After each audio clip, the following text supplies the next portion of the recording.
नमस्कार भाइयों और बहनों, स्वागत है आपका जंगली मेडिसिन में। आज आपके लिए बहुत ही खास जानकारी लेकर आया हूँ। आज की जो वनस्पति है यह आपके शरीर में सभी तरह के जलन को दूर करती है। इसके अलावा यह वनस्पति स्वप्न दोष, सौम्य रोग, पैतृक काश, उष्णवात, दुर्लभता, पीऊ में है, पेशाब की जलन, पेट की जलन, तलवे की जलन, इन सभी में बहुत अच्छा काम आती है। यह वनस्पति गढ़वाल, बिहार, उड़ीसा, दक्षिण भारत, महाराष्ट्र और गुजरात में अधिक देखी जाती है। इसकी जो शाखाएं होती हैं वह मुलायम होती हैं और इसके कांड में यानी कि इसकी लकड़ी में कई दरारें पड़ जाती हैं जिससे गोंद निकलता है। इसके पत्ते जो होते हैं वह 3 से 5 इंच तक के बड़े होते हैं और नुकीले होते हैं। पकने पर यह पत्ते पीले हो जाते हैं और फिर पतझड़ में यह पत्ते धीरे धीरे झड़ जाते हैं। इस वृक्ष में एक प्रकार से गोंद निकलता है और इस गोंद का खास प्रयोग किया जाता है। इस वनस्पति का जो हिंदी नाम है वह गुलगुलू, कराय, कटीरा,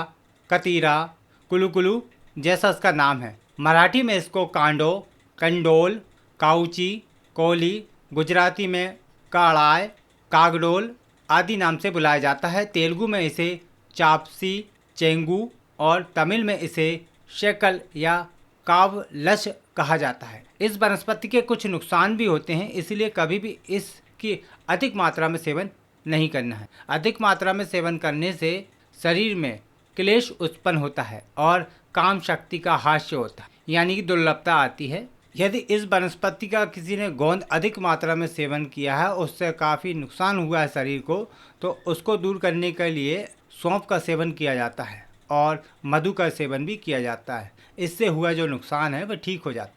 मित्रों, आप कौन से क्षेत्र में रहते हैं और इसको क्या नाम से जानते हैं, कमेंट करके ज़रूर बताना। और यदि कोई इसका प्रयोग जानते हैं तो वह भी आप ज़रूर बताना, ताकि जनमानस का कल्याण हो सके। आइए अब इसके गुणधर्म जान लेते हैं। इसका रस जो है वह मधुर, गुण जो है वह मंद होता है, पिच्छल होता है, विपाक मधुर होता है और शीतवीर की वनस्पति है यह। इसका दोष कर्म जो है वह पित्त और वात शामक है।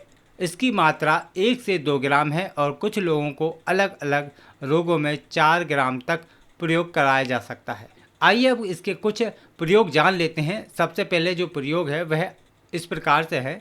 आप 2 ग्राम कटीरा गोंद लें, इसे सौंफ के अर्क में रात को भिगो दें, सवेरे डाली मौली के साथ मिलाकर इसका सेवन करें। बराबर मात्रा में मिलाएं तो यह शरीर के समस्त तरह की गर्मी को दूर करने में लाभकारी होता है। इसका जो दूसरा प्रयोग है वह मुँह के छालों के लिए है। घाव और अल्सर के लिए भी प्रयोग किया जाता है। इसके साथ सलाम मिश्री मिलाकर सेवन करते हैं तो आपको इन सभी रोगों में बहुत अच्छा लाभ देखने को मिलेगा।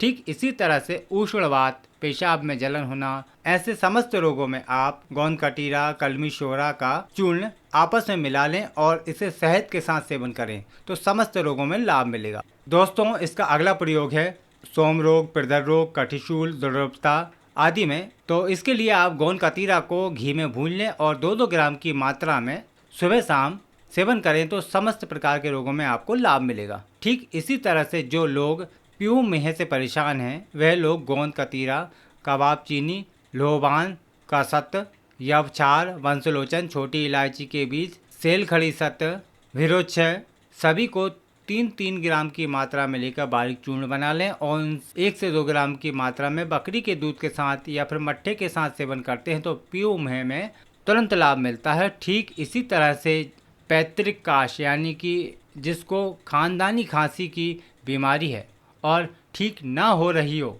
स्वरभंग हो, गले की सूजन हो, मूर्छित हो, ऐसे सभी रोगों में गोंद कतीरा को ज़ीतोप्लादी चूर्ण के मिश्रण के साथ मिलाकर और घी के साथ सेवन करने से समस्त रोगों में अच्छा लाभ मिलता है। तो आशा और उम्मीद करता हूँ कि आज की जानकारी आपके लिए फिर से लाभकारी रही होगी। यदि अभी तक चैनल को सब्सक्राइब नहीं किया तो चैनल को सब्सक्राइब करें, वीडियो को लाइक करें और सभी के साथ शेयर करें और पुण्य का भागी बने। फिर मिलते हैं आपको एक नई जानकारी के साथ एक नई वीडियो में। जय हिंद, जय आयुर्वेदा।